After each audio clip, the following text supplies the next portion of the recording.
I want to bring in our legal guys to discuss this. Avery Friedman, a civil rights attorney and law professor in Cleveland, and Richard Herman, a criminal defense attorney and law professor, joining us from Las Vegas. Good to see you, gentlemen. All right, so then, Richard, is the issue that you can't recall, you've met so many people, maybe you don't necessarily remember, meeting a third or maybe more times with this particular person, or is the biggest issue what was discussed? Does that, I guess, up the ante? It's the what was discussed, not necessarily that you didn't remember with whom you had that discussion? Fred, for a layperson, maybe you could go into that arena. But you're dealing with an attorney, you're dealing with a U.S. attorney from the state of Alabama since 1973, and who knows how many perjury prosecutions he was involved in.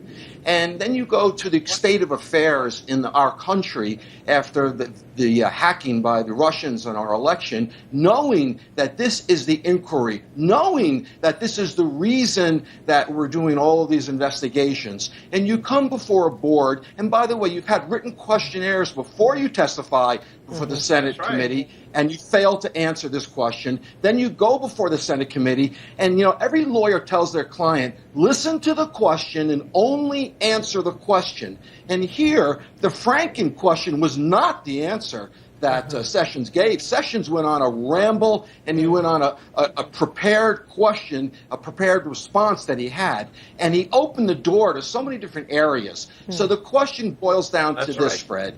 He recused himself knowing that he misled. So that's a recusal in a state of mind knowing he failed to provide information.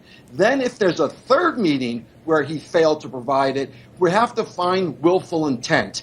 That's the fourth category in Section 1623. We need willful intent. And you look at the circumstances and the circumstantial evidence, and did he willfully intend? They're going to play games, Fred, with the interpretation of communication and contact. What does that mean, communication and contact? What did it mean to Sessions? That's where the defense game will be played. Okay, and then, Richard, if in that press conference following that recusal, if Sessions was asked, are there other meetings that you may have had, and he said, I don't believe so, is that cover enough?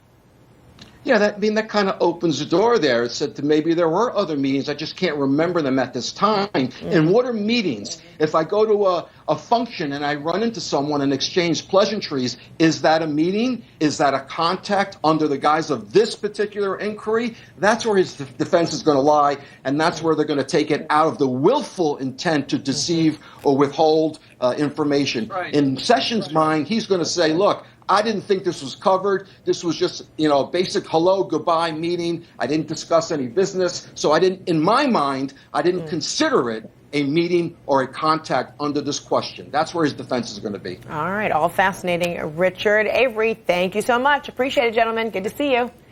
All the best.